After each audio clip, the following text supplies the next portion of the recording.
আসসালামু আলাইকুম। আজ চলে আসলাম ভিন্ন রকম এক রেসিপি নিয়ে। আজকে রান্না করব কাঁচা তেজপাতা দিয়ে রুই মাছের ভুনা। এখানে সমস্ত উপকরণ রয়েছে। প্রথমে মাছটাকে লবণ, হলুদ ও লাল মরিচের গুঁড়া দিয়ে মাখিয়ে নিব।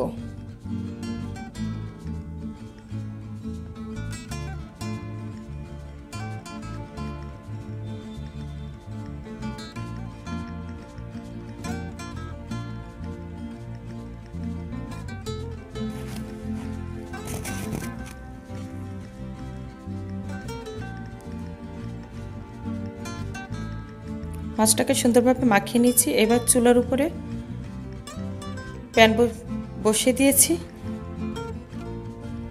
তাতে তেল দিয়ে দিচ্ছি। তেলের ভিতরে মাছটাকে ছেড়ে দিচ্ছি।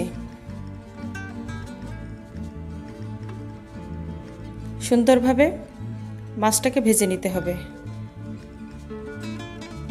এক পাশ ভাজা হয়ে গেলে অপর পাশ উল্টায়ে ভেজে নিতে হবে।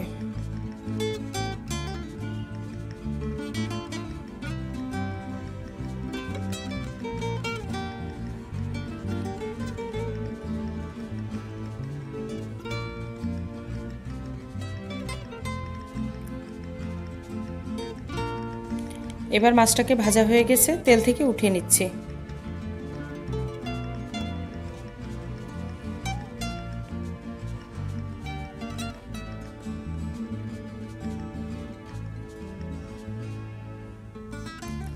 এবারে কড়াইয়ের ভিতরে যে তেল আছে সেই তেলের ভিতরে ছেড়ে দিব পেঁয়াজ কুচি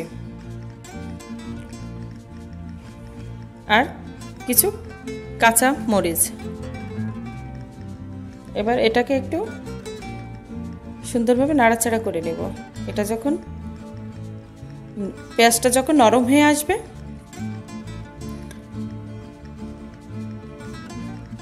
পেঁয়াজটা এখন নরম হয়ে এসছে, এর ভিতরে দিয়ে দিচ্ছি জিরে বাটা, আদা বাটা, রসুন বাটা ও পেঁয়াজ বাটা। সমস্ত মশলা একসাথে কষিয়ে নিচ্ছি। এবার টক দই দিয়ে দিচ্ছি।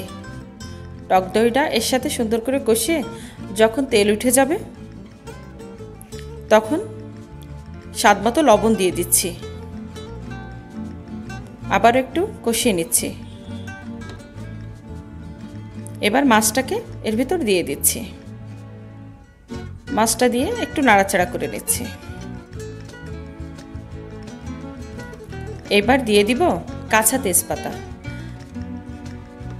এই রান্নার স্বাদই এনে দিবে কাঁচা তেজপাতা। কাঁচা তেজপাতা দেওয়ার পর সুন্দর একটা ঘ্রাণ এসছে। আপনারা যখন রান্না করবেন তখন বুঝতে পারবেন। এবার পানি দিয়ে দিচ্ছি।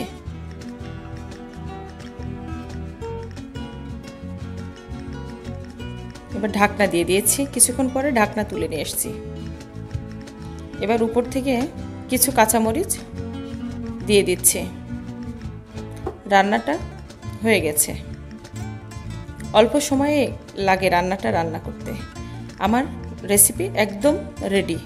কেমন হয়েছে কমেন্টে জানাবেন।